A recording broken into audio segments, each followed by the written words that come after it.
propriétaires ont décidé d'en tirer profit et d'y créer, par exemple, de véritables îlots de verdure. Des îlots qui tranchent radicalement avec la mer de zinc environnante.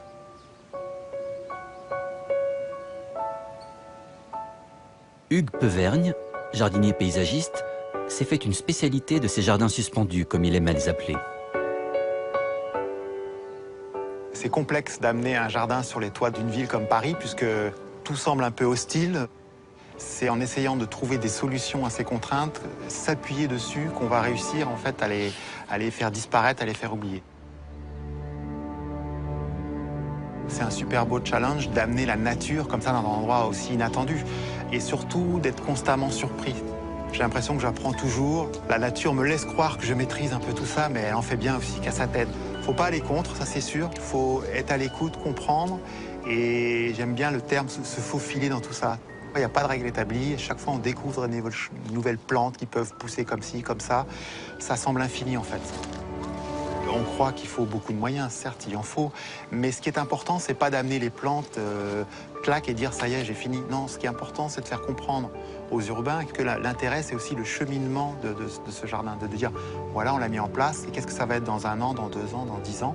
Et c'est pas, une fois, une propriétaire m'a dit, bah, on va mettre un rosier. Je lui dis, non, le rosier poussera pas. Elle me dit, bah, c'est pas grave, on en remettra un neuf.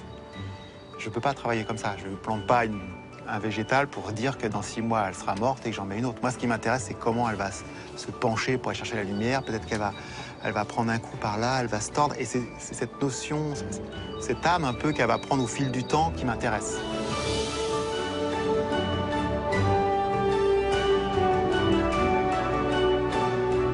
Hugues s'investit à long terme pour chaque jardin qu'il crée, continuant le plus souvent à les entretenir pendant plusieurs années.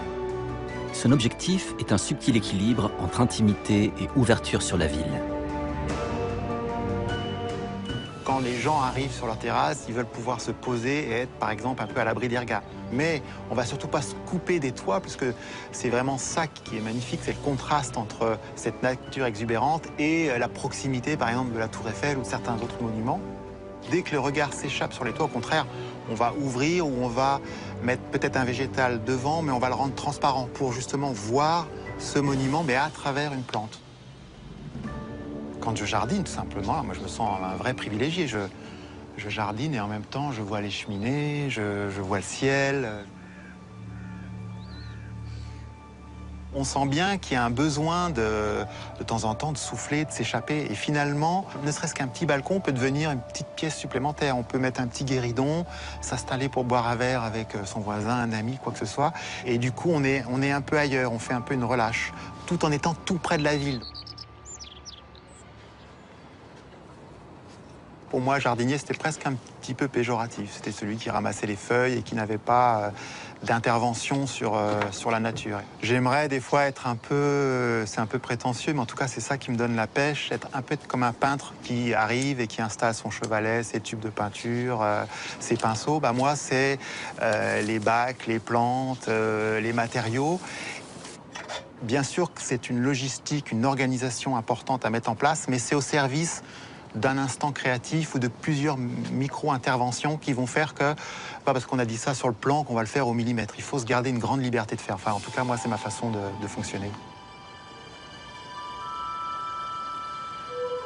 Je ne change pas la scène, mais je permets à l'ensemble de vivre ensemble, de cohabiter. Et tout